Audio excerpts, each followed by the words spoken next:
Welcome in, everyone, and thank you for joining us on this beautiful Wednesday morning. Today, we are joined by Paul Self and Dr. Dan Patterson, founders of Multiply GTM, our incredible partner, to go over 3 trends that are impacting your sales performance, your forecast, and plan. Super excited to dive into this with you both. So, audience, please be sure drop in the comments where you were watching from and any questions that you have from our speakers. We'll reserve some time at the end to answer them live. If we aren't able to, someone from the Multiply GTM team will reach out to you guys and answer them individually. So with that being said, Paul, let's go ahead and kick it off. All right, great. Thank you, Gina. I appreciate that introduction. As always, you're too kind. And Dan, it's great to be joining you in another Rev Genius session today to talk about the 3 trends impacting, really challenges impacting sales performance, forecasting, your plan. Any thoughts before we dive in? I have one quick thing to share after you share your thoughts. Just to sort of share your excitement. This is our 3rd session in certainly less than 6 months. You know, our first session, we were launching the solution back in October. It's funny, Paul. We started off as primarily a planning solution. I think we've evolved very, very fast now into sort of more of a full life cycle support platform. So I'm excited. I'm a little nervous about your question or comment, though. So it's funny, I was thinking about the biggest takeaways as we were preparing for today's session, and really that takeaway has nothing to do with today's session. So this month actually marks 21 years since you and I first started working together. So that's almost as long as I've been married. That's 3 years longer than the band Oasis was together before Liam and Noel broke up. Wow. And it's 11 times longer than the average tenure of a CRO. and we're still largely speaking to each other as well. I know, it's great. It's great. You know, awesome. It's funny you mentioned that, Paul. So I actually started my career in the US working alongside you on April Fool's Day. So it's funny what we remember. So it is. All right, you want to jump into the state of go-to-market in 2024? Yes. Perfect. Okay, so revenue leaders are measured almost exclusively on their ability to hit a revenue goal, yet 100%, and like every single CRO, VP of sales, CMO, revenue leader that we talk with have less than a 50% degree of confidence in their ability to hit their number. You combine that with 69% of reps are not achieving their quotas. Conversion rates are falling, sales cycles are elongating, funnels are narrowing. It's like the sky is falling. So makes that traditional 5x pipeline metric kind of meaningless at this point in the world that we're living in today. So if revenue teams are measured on their ability to hit a revenue target, then why do we continue to create expectations that aren't based in reality? Why do we build plans that ignore how long it takes to acquire a customer? What's the velocity of my sales cycle? What does it need to be in order for me to hit these targets? And the timing it takes to actually acquire, retain, and then expand that customer base. It's a crazy scenario that we're working in today. It's interesting, Paul. So the stats are pretty terrible, right? I mean, so 50% certainty effectively, and then 2/3 of sellers are missing quota. In my mind, that's the result of a flawed approach to revenue forecasting and planning. And the 5x pipeline coverage has always been, as you know, it's been one that I've struggled with over the years. I've had many sales leaders reassure me, convince me that we're doing okay because we have this magical 5x pipeline.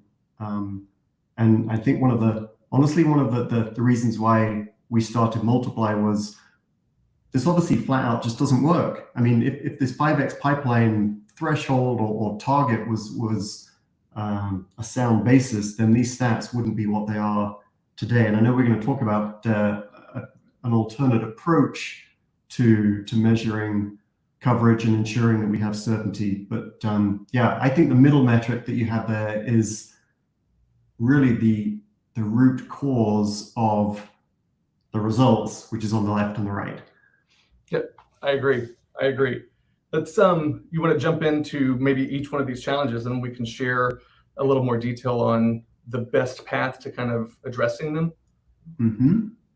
Great. So when we talked about that first challenge, overly aggressive plan. So the days of top line growth at any cost are gone.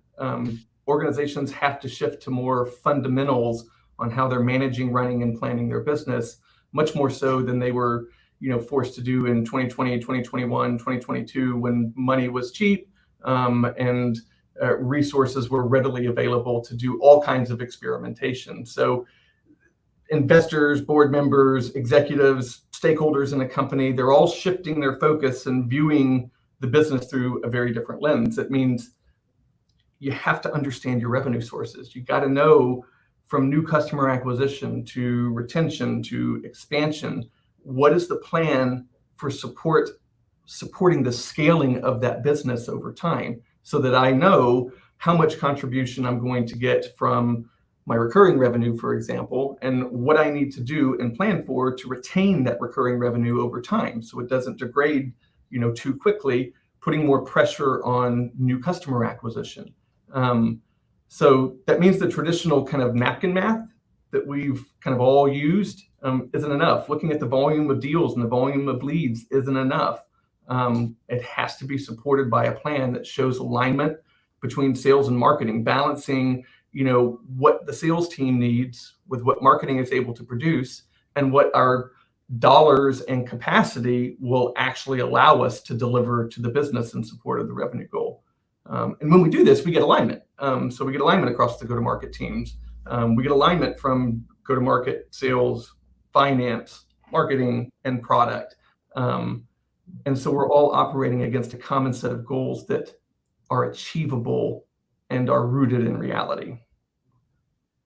It's interesting, Paul. We've sat through numerous sales kickoffs and annual planning sessions, and I think with hindsight, there's been too much focus on the revenue number and the goal. And I think, again, historically, it's easy to come up with a revenue number or a growth number. We want to be 25% bigger in ARR next year, for example. But that isn't, it's backwards, right? It's okay. Let's look at what is needed from we call it a trajectory, a path, a journey. Let's understand, is that journey achievable or not? And that I truly believe is the key to driving the confidence in hitting the number. Just coming up with a number and saying, okay, let's go for it. That's flawed. That's not a scientific approach. And so again, I think our thinking is, well, okay, if you have aspiration to hit a number or grow by a certain amount, that's great. Let's lock that aspiration in, and let's work backwards and figure out, not just, as you said, not just how much volume is needed to support that goal, but the trajectory being volume over time, speed, cadence, head count, how much marketing activity. For me, it's all about building or forecasting an achievable journey to support the goal, rather than just marching to a goal, if that makes sense. It makes perfect sense. I mean, we establish this goal, and teams know that it's, we said it earlier, right?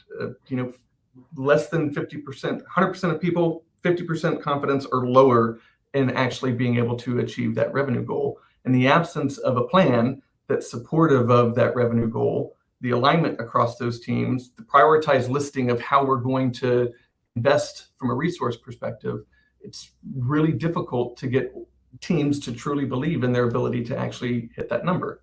You have to have a plan that sits behind it. Yeah, I think the other thing that jumps out for me on this page is the fourth bullet. The relationship between revenue sources is really complicated. In our simple example at the bottom, our overall or our recurring revenue comprises we've got our new acquisitions or new sales. That's fairly straightforward. We're going to go and sell offerings and product to new prospects. That's straightforward. We can also sell new things to existing customers in the form of expansion. We've got retention from prior year recurring revenue.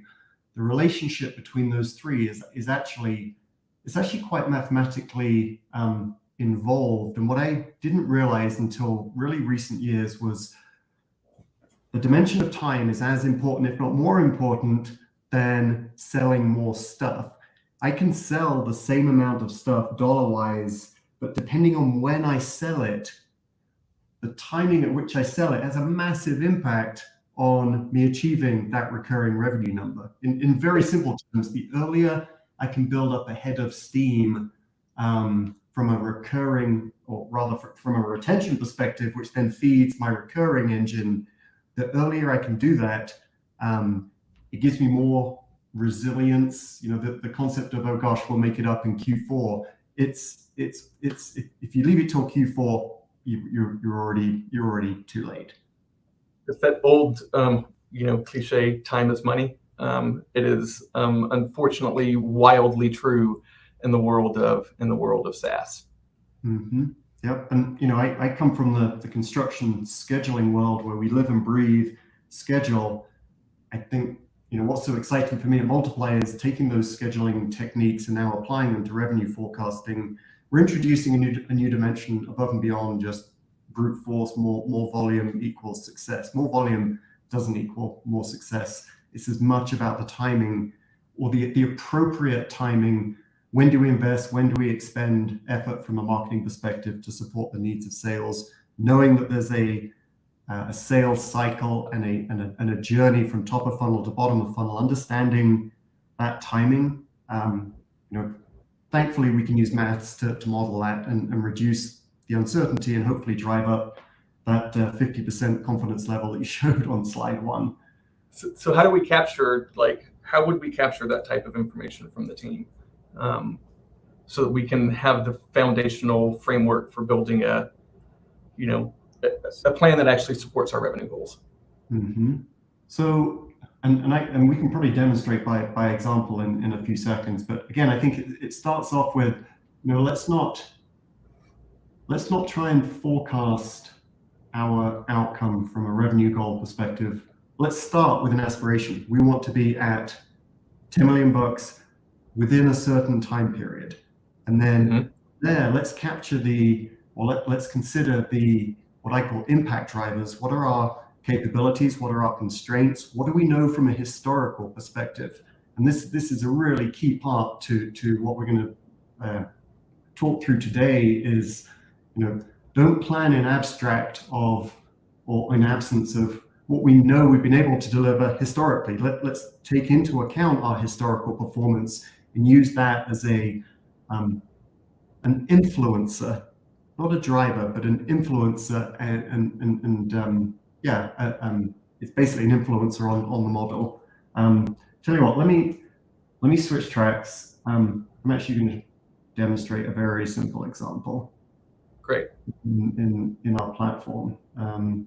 So what I'm doing here, believe it or not, I'm going to start by building an annual plan. But Paul, that annual plan is actually going to be built within the context of how we performed last year. So in very, very simple terms, let's call this our Big Sky 2024 plan. And again, it's really important to understand we're not magically suggesting we can forecast where we're going to land. We're going to define our aspiration. In this case, we want to be at $10 million by the end of the year from an ARR perspective. At the micro level, so at the macro level, $10 million. At the micro level, let's just say we want to increase our sales on a quarterly basis. Now, what's really interesting here, Paul, is that quarterly increase is not going to, it doesn't mean we have to linearly increase our activity from a marketing perspective to hit that number. It's so much more involved than that. And that's why there's so many variables. It's a non-linear relationship between all of these things that influence our ability to get to a number.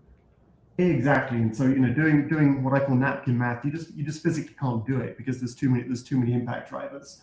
So we want to land at 10 million bucks.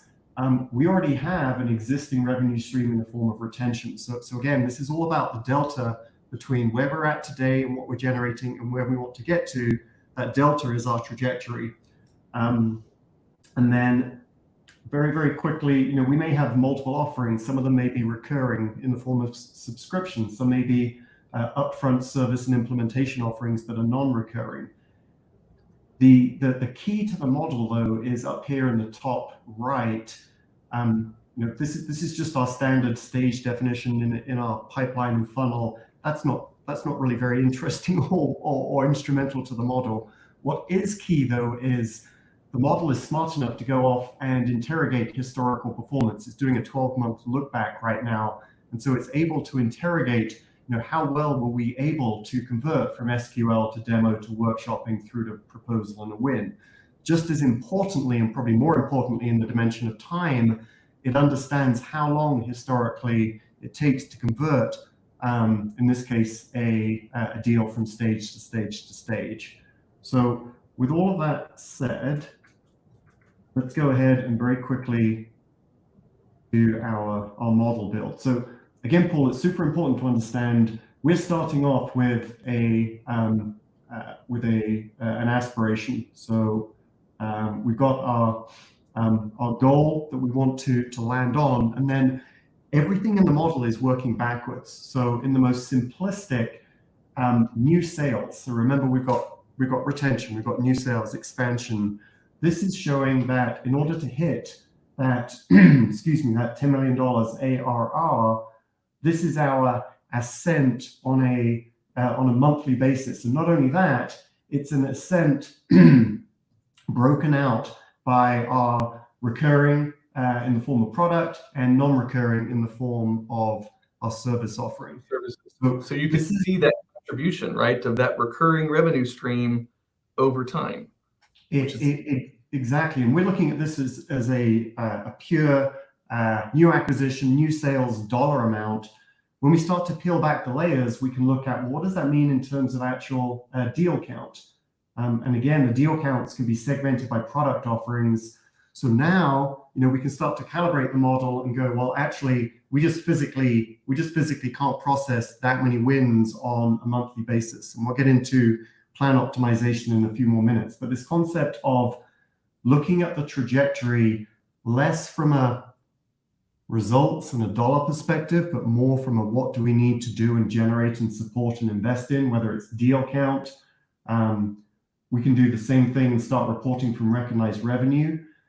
Let's jump very quickly all the way over to the right-hand side and consider what we call sales pipeline. So again, we touched on the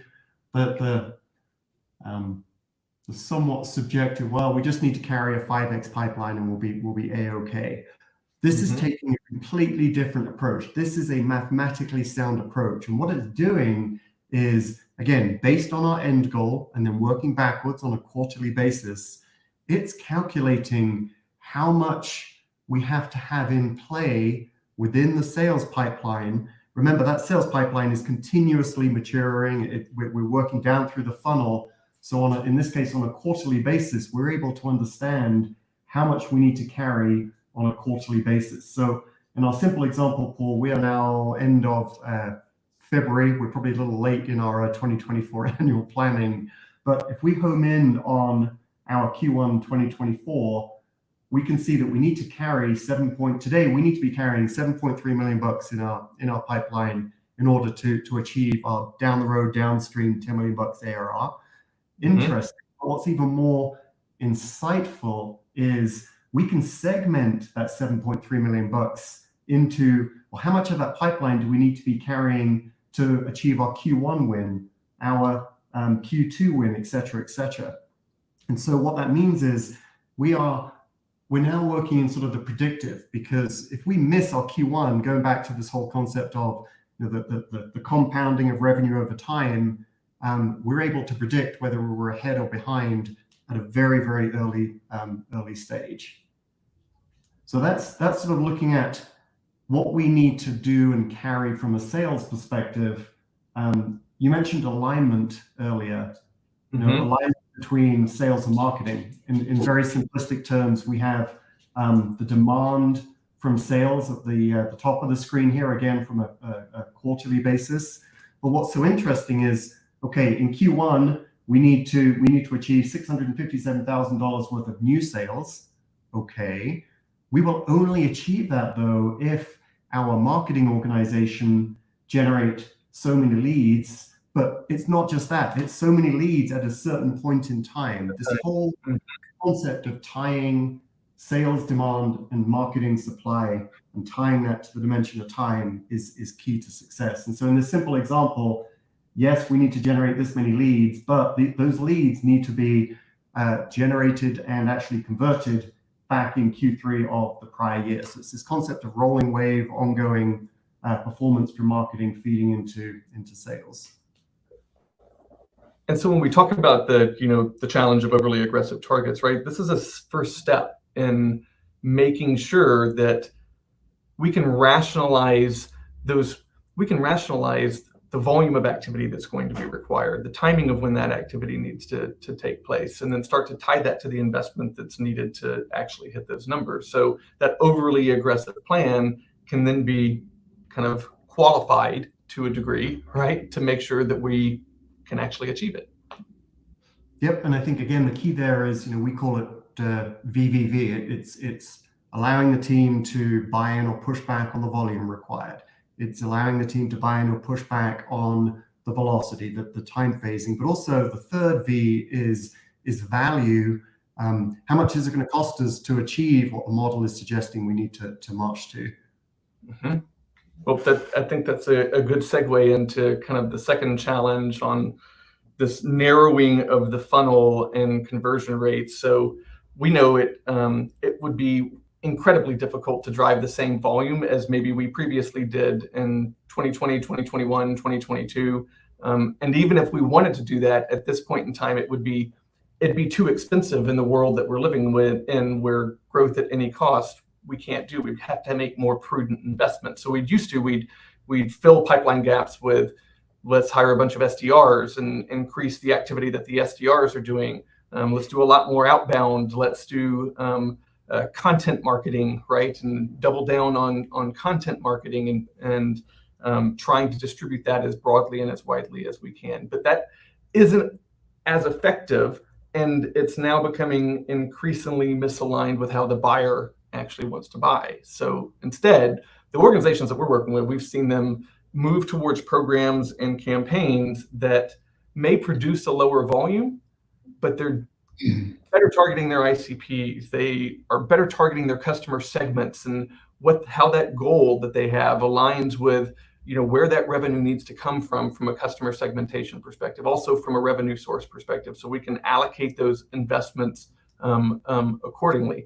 As a result of doing that, right, we may be producing lower volume of leads, but they are higher converting, higher quality leads that oftentimes will enter the funnel lower than maybe a traditional marketing accepted lead, traffic impressions, even an MQL.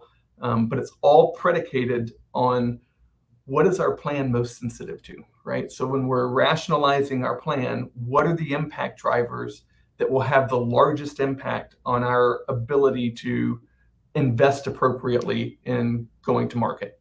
So I'm curious as to your thoughts there. Yeah, so this concept of impact drivers, again, impact drivers being the nudges, if you like, the environmental things that either support or prohibit us hitting our number. I think what's so valuable is bringing to the table this you called it sensitivity. Sensitivity in many ways it's confidence or certainty. I think knowing the sensitivity and robustness around hitting our $10 million ARR is probably more important than the number itself.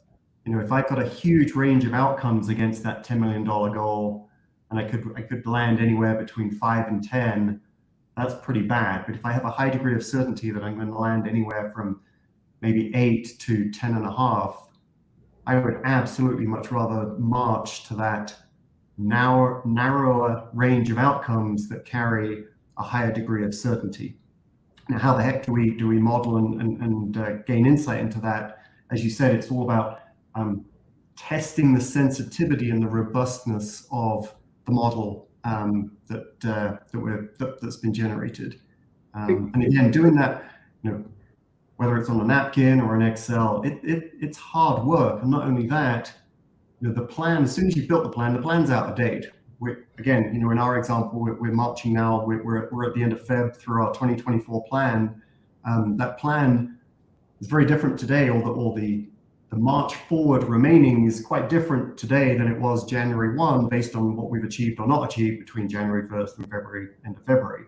And so for me, it's all about these impact drivers, and then understanding how nudgy, how much of an impact do those impact drivers have. It's all about sensitivity and robustness. Yeah, how much does the plan change if you modify an input? Like a super simple, like that we work with on a daily basis, right? Organizations used to look at things like MQL to win, sales qualified lead to win, but now they're looking much closer at stage to stage progression. The ones that are really optimizing their plan understand where the bottlenecks exist with the programs they're implementing, and what channels might be working better. For example, what channels are working better for converting from stage 1 to stage 2, but maybe falling down when we're converting from stage 3 to stage 4, so that we can address those issues with education, with content, with sales enablement. But we have to know how sensitive our model is to those elements in order to make an informed decision about where and how to invest. Yep, I'm with you and listening as you're going through this, Paul. So I'm actually going to generate another very simple example for you. So let's go ahead.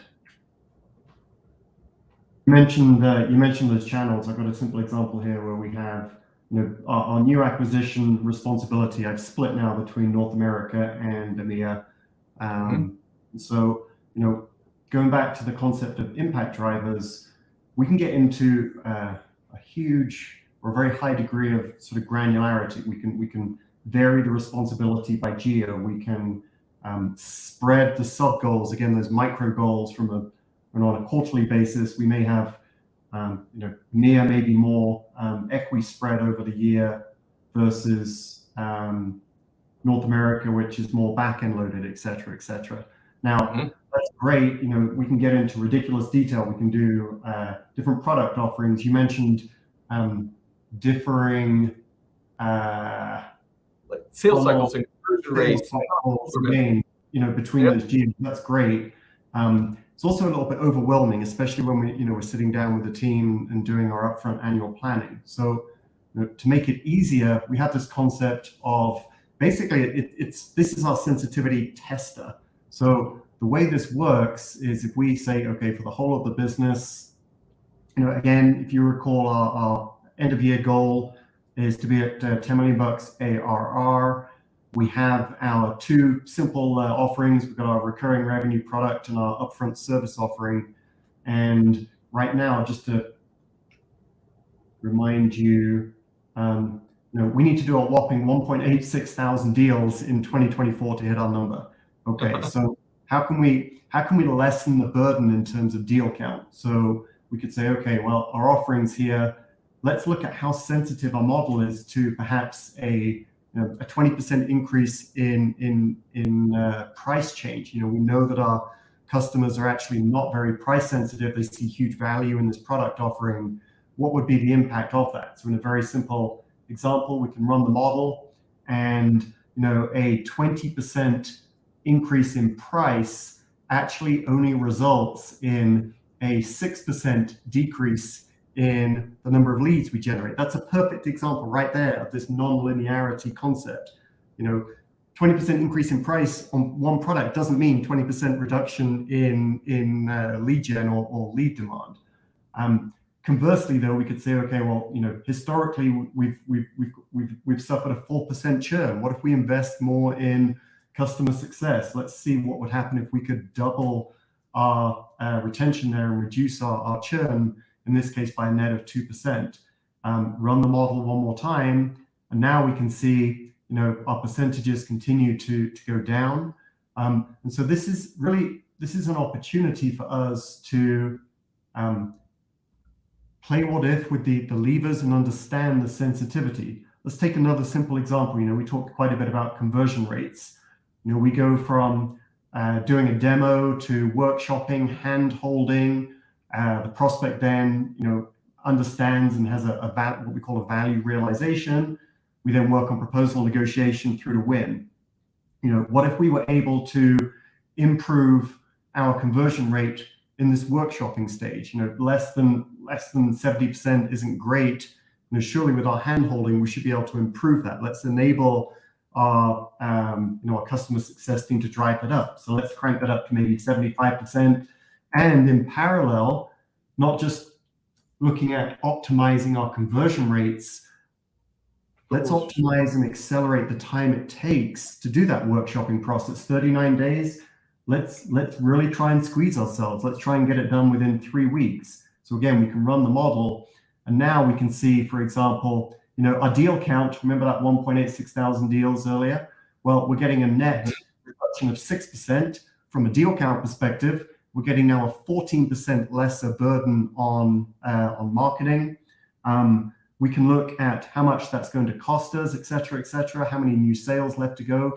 So we can gain consensus on what we're comfortable with, and then once we've gained that consensus, we can apply that to our model and march forward with that. That's in the real world. Organizations struggle to say, okay, I'm going to invest in sales enablement. I'm going to invest in customer success. What are the expectations that I'm going to have? Like there's got to be tangible returns. There's going to be soft returns. But if you can tie it back to, hey, we're making this investment for an improvement in retention. We're making this investment for an acceleration of our sales cycle and improvement in conversions. We're going to run this campaign because it's going to produce higher converting leads lower down within the funnel. Those decisions now are quantified, right? Like we can see the impact of those decisions, not only on revenue, right, but on all of the activity that's required that leads to actually achieving that revenue goal. So my return for a sales enablement investment is now quantified across how we actually go to market. Yep. So for example, in our super simple example, Paul, we optimize some of those impact drivers. Now we can literally in real time, we can compare the reduction in required deal count. We can look at same thing for example, if we wanted to look at mid-funnel lead requirement, let's go down to SQL. So again, you alluded to, this is more than just looking at the impact on the outcome. It's almost irrelevant. It's the impact on the trajectory and the journey to getting there.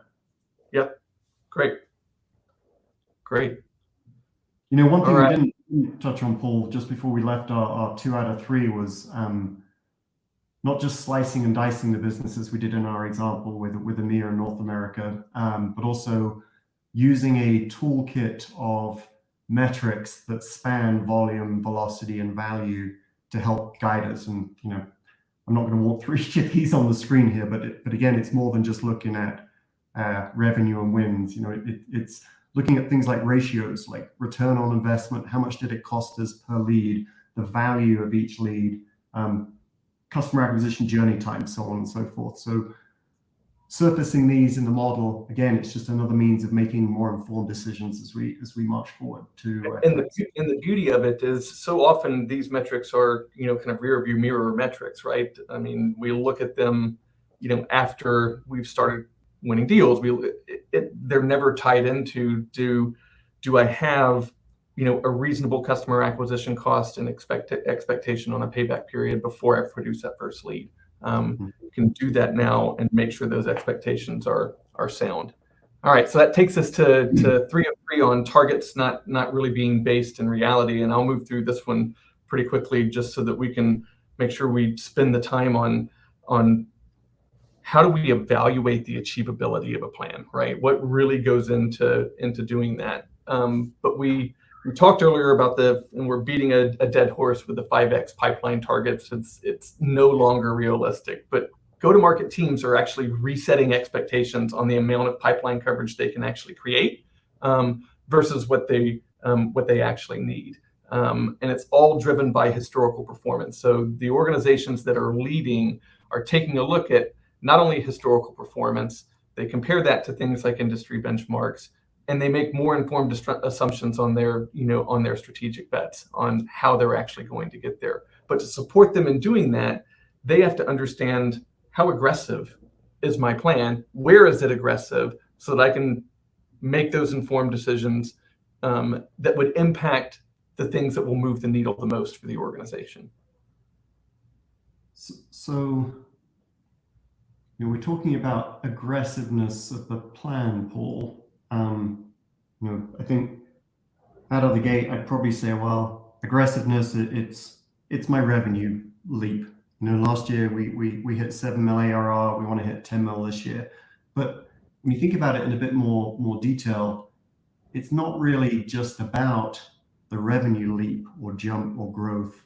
It's the leaps you have to make to achieve that 7 to 10 mil ARR growth. And so we've developed this concept. It's an index. It's the Multiply GTM index, and it's a multi-pronged index. And what I mean by that is it considers multiple aspects or dimensions in terms of growth and jump and acceleration. So it's a sort of a 6-pillar index, if you like. On the left-hand side, you can see an example here where the index considers, first of all, a lead volume. So how much of a growth factor does our lead volume represent? And obviously, this is going to have a very big impact on marketing's ability to execute and generate those leads. Duration growth, is it taking more time or less time, irrespective of volume? This is purely how long is it taking to push those opportunities and deals and leads at the top of the funnel through the pipeline. Cost efficiency, it's all very well hitting our number, but how efficient are we from a cost perspective? How many leads is it taking to generate $1 worth of revenue? This is one of my favorites. Anything to do with ratios for me it's all about ROI and efficiency. So these 6 pillars get combined into this overarching index, and the index is super simple.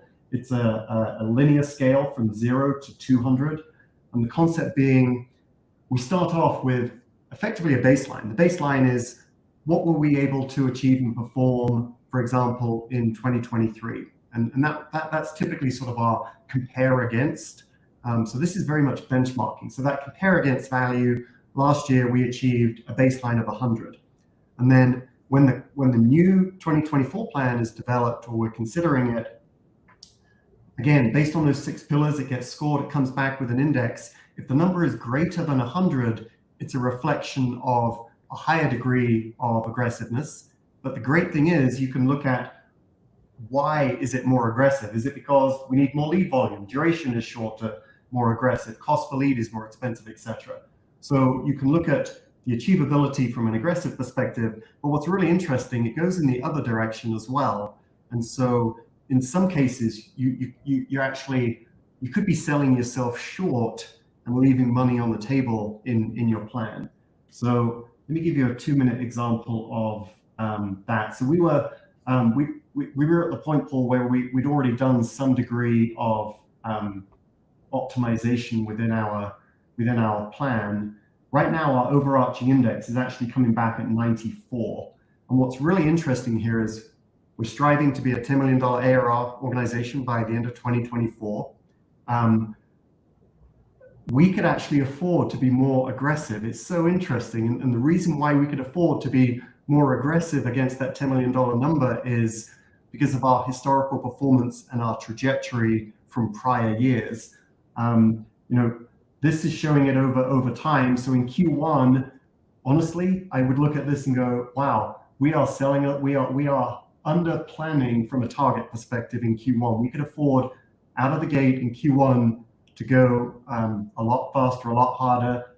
Let's push that micro revenue number to a bigger number. Now over time throughout the year, look, we're getting more and more aggressive. I would be very uncomfortable with this kind of profile because I could be doing more in Q1. I'm really betting the farm on success here in Q4. That's a high risk profile to me. I would rather be more aggressive early on and then benefit from those early wins. So maybe, again, very simple example, I could say instead of being so back-end loaded, let's be a little bit more weighted. And okay, an extreme example here, but I peak in aggressiveness in Q2. Again, I would look at this and go, well, that's too extreme in the other direction. But the ability to quantify aggressiveness over time really helps me home in on what my plan should be. And in that, it's like that simple example, right? I mean, you can relieve pressure on that more aggressive future quarters by optimizing your plan for Q1, which not only improves you from a revenue perspective, that's fantastic, right? Because we said time is money, but it also makes it a much more achievable plan as we move downstream. Yeah, great. I think the other use, and I know we're going to get into this before we wrap up now, but planning in my mind, it's poorly named because people think of a plan as an upfront. You build a plan, you bless the plan, and then you're done. A plan is a living, breathing thing. It should evolve. It should iterate over time, and being able to really track performance over time using that index. It's not just a plan aggressiveness index. It's a how well are we doing score as we progress from Q1 through to Q4, which is a good segue into tracking performance and replanning. I mean, it took the words out of my mouth, right? I mean, the second we hit January 1, more often than not, we see organizations throw their kind of annual plan out the window, focusing solely on execution and only tracking against the outcome. Did I hit my monthly target, my quarterly target, my semi-annual or annual target? So you can keep teams aligned and make sure that you don't suffer a revenue impact if we're managing against those assumptions and the targets that the plan told us we would have to achieve and the timing of those targets, so that as I go through the execution process, I get to the end of February, I realize that I'm off track, I still have time to adjust before I see a revenue impact. And I think that's the key to being able to, the annual planning process should not be something that is a one and done, and it shouldn't be something that's revisited solely on a quarterly or a semi-annual basis. You may do deep dive QBRs, but every month, every week, we should be tracking against those things that if we accomplish them, the production of leads, the timing of that production will ultimately lead to us hitting our revenue targets in the time frame that we said we would. It's micromanaging that trajectory along with the fact that a model can look forward and course correct before you fall off the rails is what it is. Yeah, exactly. Let me show you a really simple example of how to use the index when we're tracking performance. Let's pull up a model here. Okay, so in the top left, this is more of a compare type of insight now, Paul. So we've got our original plan and then how we are performing with the two cumulative lines. I think more importantly, though, the model, as you progress through the year, is automatically interrogating not performance from 23, but actually performance from this year. It's pulling in deals won. It's pulling in deals in play. In fact, if we go ahead and grab the latest, greatest from our CRM, you'll see here a list of deals that are in play, grouped by stage. So top of funnel all the way through to our bottom of funnel here. Those in play deals actually have a very key role in the model. So the closed won deals, this is the orange, they get included in the model. That's effectively wins in the bank. You cannot dispute a closed won. Taking a step back, we have our currently in play. That's, as I showed there, the list of deals that are at various stages in the funnel. But what's really great then is we can track how much remaining, what is our current shortfall? You know, we know that our in play with the conversion rates will eventually generate some degree of revenue and close wins. That's fantastic.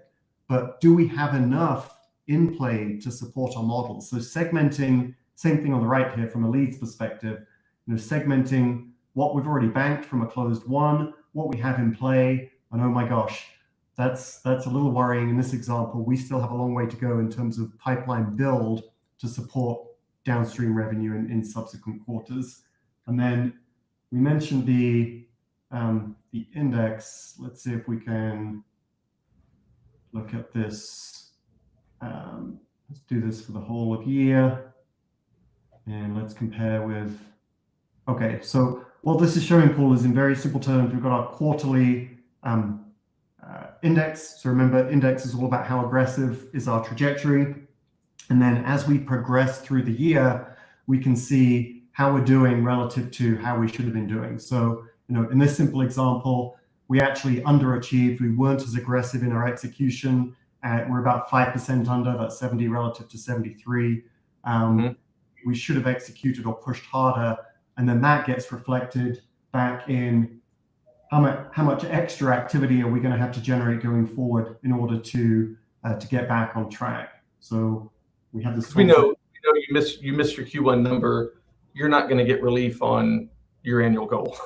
So exactly. So if let's make this as simple as possible. Going forward in the remaining 3 quarters, so Q2, Q3, Q4, we actually now have to overachieve. Look, from a sales, a deals perspective, doesn't really matter. But we're going to have to overachieve now relative to what we thought we had to achieve in the plan.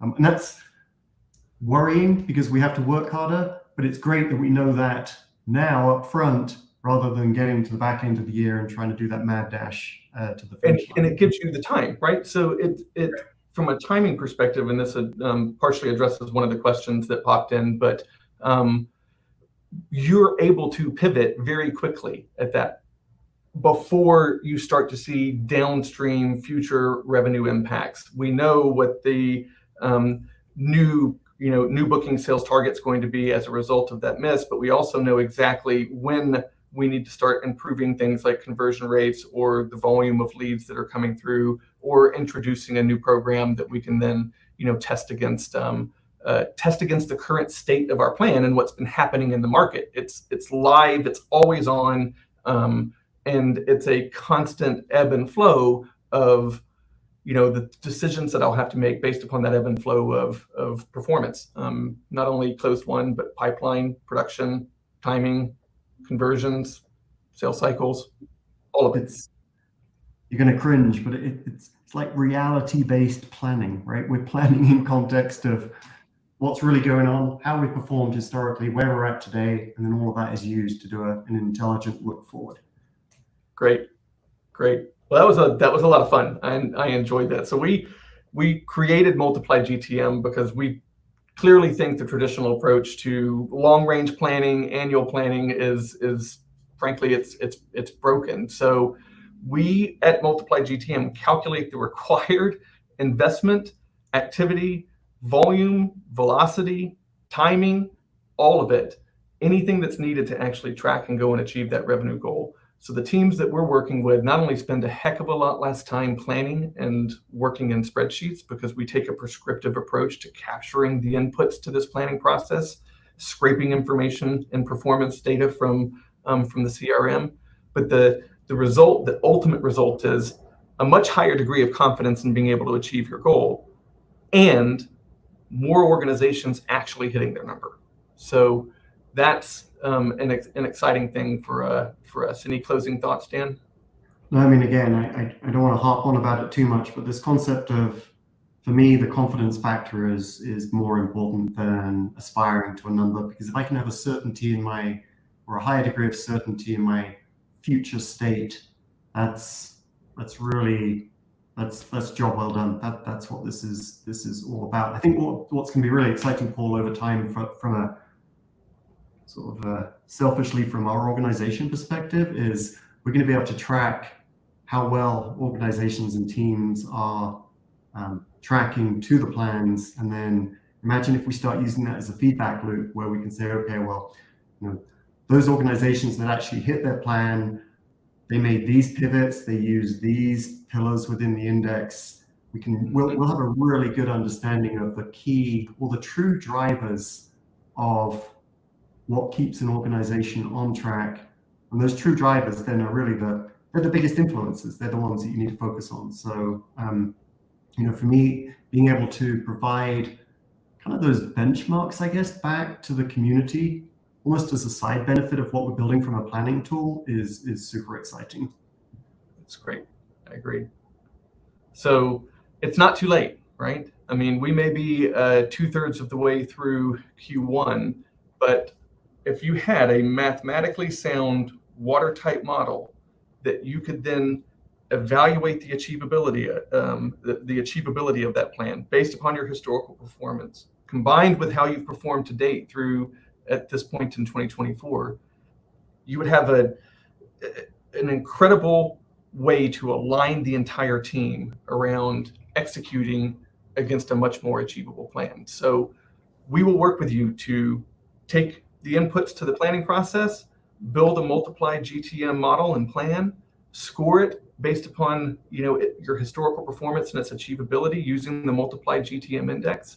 And then because we're 2/3 of the way through Q1, we'll be able to see where we might need to course correct before it's too late.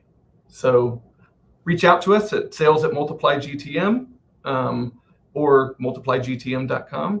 And truly enjoyed having a little fun with you, Dan. It was a great top off of our 21 years of working together. It was great. It was a lot of fun. On the build the model front, Paul, I think I'm right in thinking the audience can either work with us, or if they're bold enough, they can actually literally just go and build a model. It's a self-service model build, I think. It is. multiplyGTM.com. Click the free trial button. We'll establish your instance immediately, and you'll be into the planning process, starting with creating your first playbook. Let's do it. Thank you. Great. Thank you all. Thanks, Gina. I think Gina might be on mute.